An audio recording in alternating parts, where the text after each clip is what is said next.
Hello everyone, my name is Roberto Cordero, BSA 4. Today we present the organic fertilizer about bokashi production on webinar.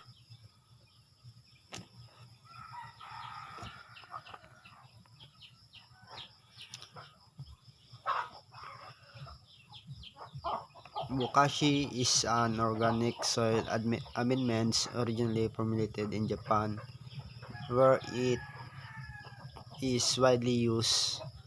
It is a fermented organic fertilizer containing indigenous microorganisms and nutrients which are beneficial to soil and plants. Practical advantages associated with the use of bokashi include the rapid preparation time, only 2 to 4 weeks, relative to traditional compost of 6 months, and the reduced cost compared to commercial fertilizer because it is manufactured from low-cost, locally available materials. For materials for small-scale production: 3 sacks of chicken dung or other animal manure, 2 sacks carbonized rice hull, 2 sacks garden soil o forest soil or soil collected from under the bamboo tree, 1.5 rice bran, 1 kilogram of sugar or molasses, and 1/2 gallon of tuba or 5 tablespoons of fermented fruit juice or FPJ.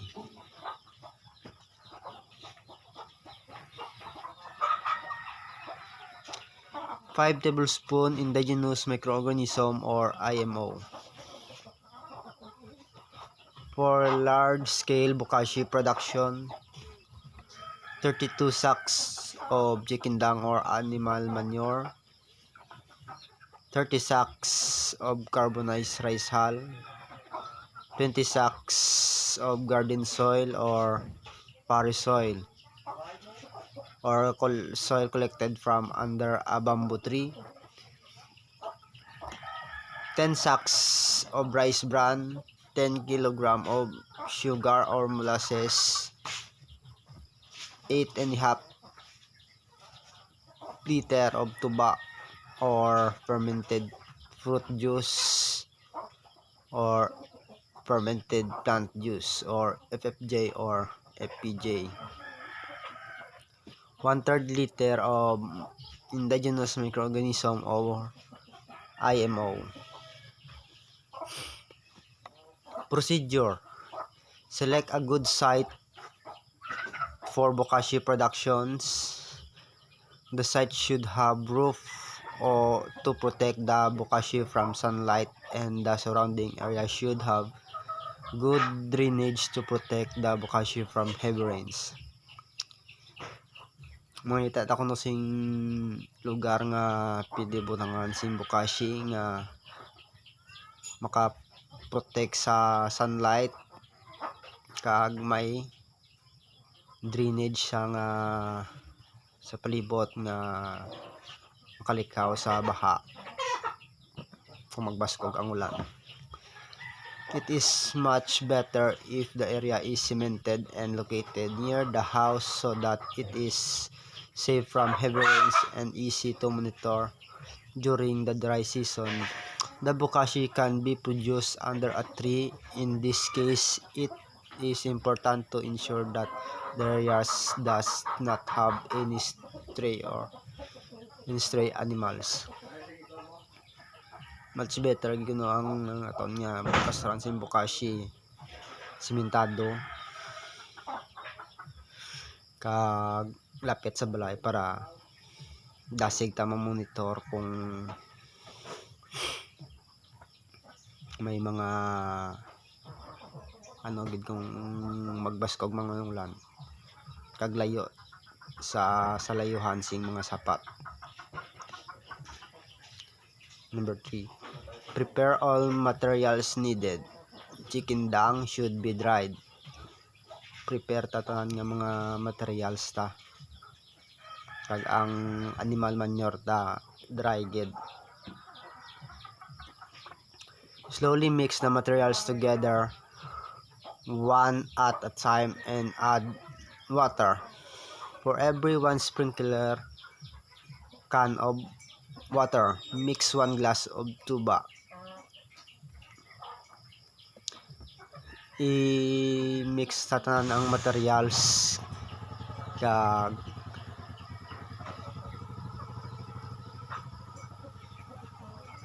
butangan tasing isa ka sprinkler sang tubig kag butangan ta 1 glass of tuba kag spray ta sa aton nga ginamix. Estimate the moisture content. It should not be more than 60%. Mixture can be formed into a ball that crumbles easily. If you squeeze the ball, you shouldn't see any water came out. Avoid adding too much water because moisture content above 60% can result in a foul odor being produced, which means that the bokashi is not good.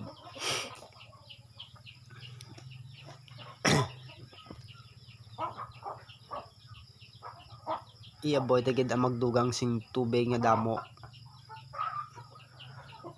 kay base ang aton nga bokashi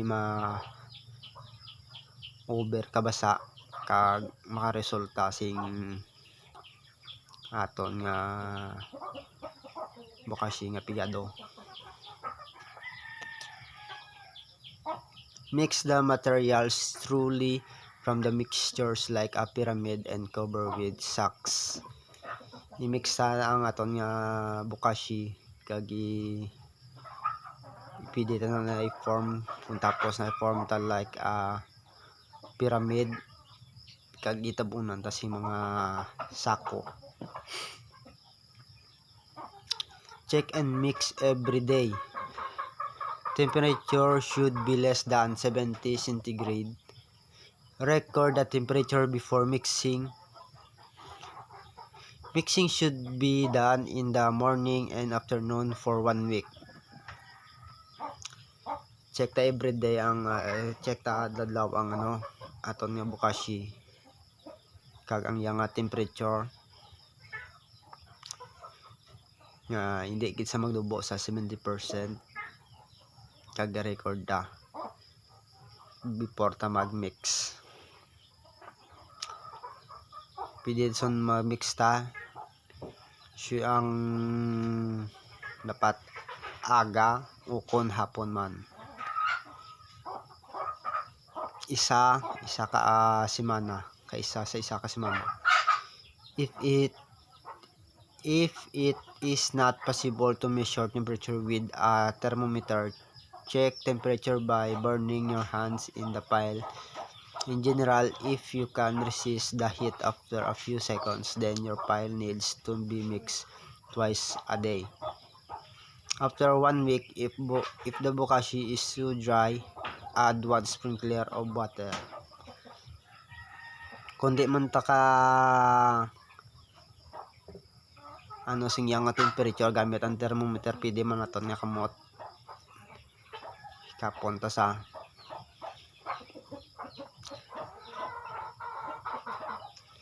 so mag-mix ta twice a day, isa sa isa kadlaw na lang after sing isa ka semana.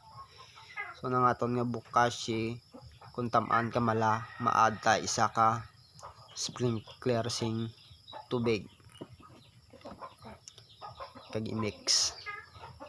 From 8 to 14 days, mix the bokashi once a day in either the morning or afternoon. After umpisa sa 8 to 14 days, i-mix ta ang bokashi isa sa isa kadlaw o kon aga man o kon hapon. As well, record the temperature. If the temperature is below 30 centigrade, feels cool to look warm on the hand. There is no need to mix starting on the 8th day. If the form is not pyramid, just level on the ground, flat and cover with sacks. After 14 days it is ready to use and should have a smell to silage.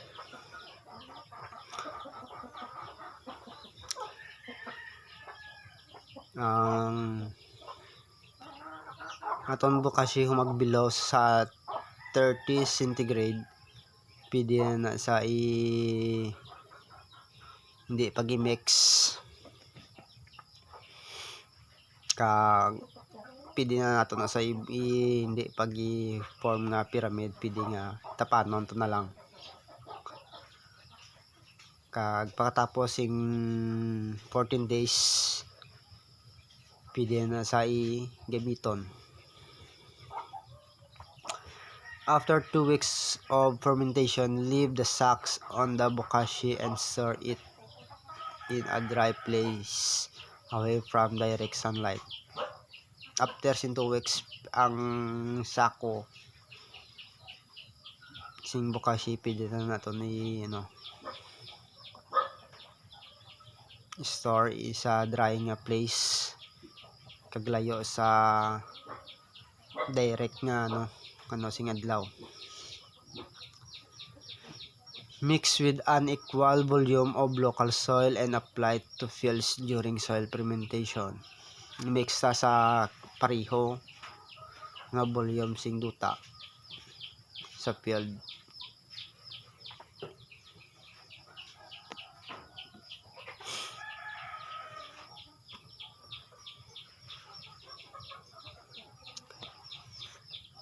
Anaerobic bokashi, no mixing.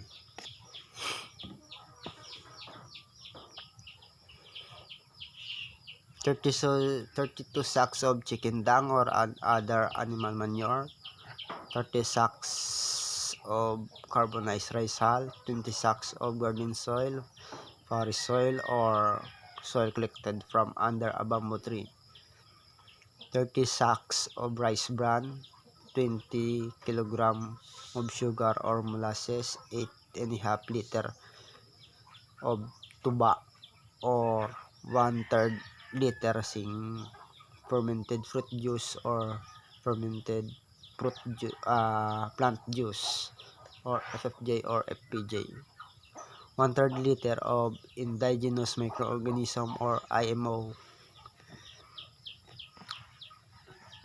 Procedure: repeat steps 1 to 4 from the previous recipe.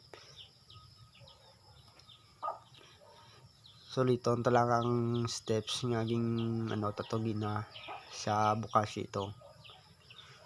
Kag mix the materials thoroughly from into a oval shape, pile and cover it with plastic sheets or tarpaulin. Ensure the pile is thoroughly covered so that the moisture will not be lost through evaporation. Relain naman niya mix tanisason i-form ta itong isa ka ginaya pyramid ari subong niya oval shape naman sa kag kubiran ta sing plastic or tarpaulin kag ginato yung sako subong ay tagid nga hindi kagwa ang yang moisture para hindi mag-loss. After 3 to 7 days, the temperature will rise to 70%. After pagkatapos yung 3 kadlaw hasta sa 7, ang temperature sing naton bokashi masaka sa hasta sa 70 centigrade. Do not touch the pile during this time. Expect to ensure that no portion of it are exposed. Di tagid ti pagikapo ng aton nga ging talang ensure talang wising gagwa na by the 30th day, check the moisture level of pile. If it is To dry, sprinkle the top of the pile with the water and cover again with the plastic sheets or tarpaulin. Pagkalabot sa 30 kadlaw, check ta ang moisture sing aton nga bokashi, o kung pagtamaan ka mala, sprayhan ta sing saka sprinkler nga tubig kag kubiran liwat sing plastic o kung tarpaulin. After 60 days, the temperature will be lukewarm. The bokashi is now ready for use and can be stored in bags. Waiting additional 2 weeks before using the bokashi will increase its potency. Pagkatapos sing 60 days, ang temperature ga bugnaw na kag ang bokashi ta pwede na gamiton kag tang sa sako kung sa ano. Kag wait lang tasing another 2 weeks bago ta gamiton ang bokashi.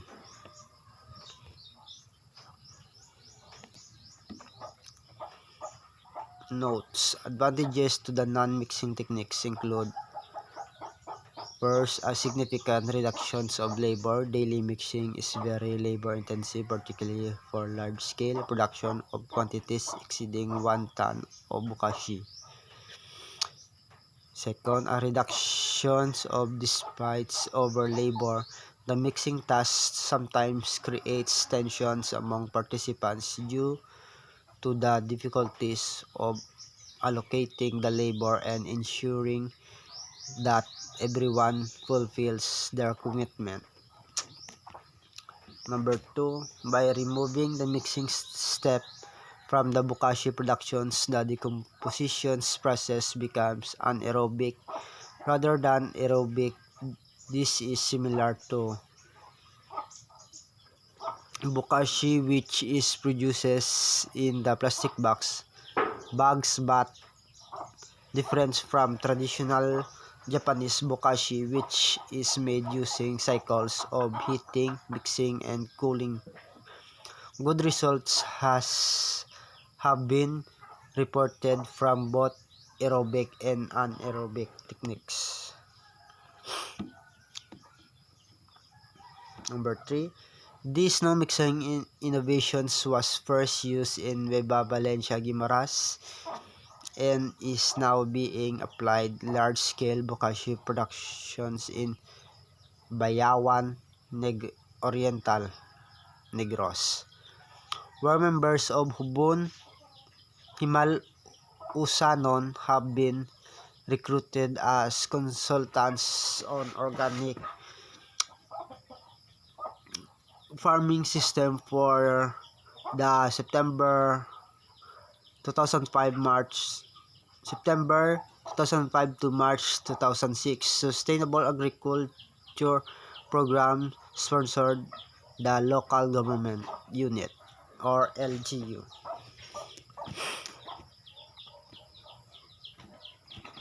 General bokashi production notes: materials for bokashi can be reduce or increase by ratio and proportion. Ang aton nga materials sing bokashi pwede ta ipanubuon o kun pasakaon by the ratio sing aton nga ano. It is possible to add the carbonized rice hulls and the end of the fermentation process instead of the beginning. Kung possible nga mag-add man gid ta sing carbonized rice hull, mas ano sa katapusan magdugang kaysa umpisa pa lang para mabanta ta.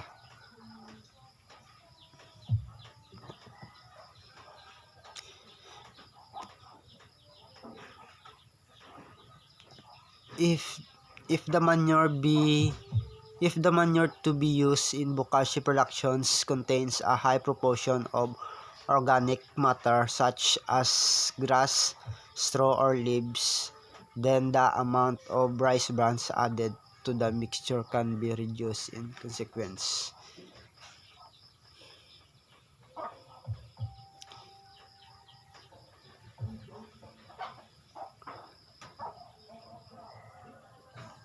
Ako makagamit tasing sa bokashi tasing mga grass, straw or leaves pwede ta ka-reduce ang aton nga rice bran. Alternate organic materials may be used to substitute for products that are not locally available. The fundamental rules for substitution is to maintain the overall compositions of the preparation organic matter with high nitrogen content, chicken dung, a sugar source, beneficial microorganism, fermented alcohol, organic matter with high carbon content, rice bran, carbonized organic matter or CRH, and soil. And this is the end of my presentation. Ang silawat, my name is Roberto Cordero, BSA 4. Ang Yaka Group to nga presentation kagang about bokashi production. This is the end and thank you. Mabuhay!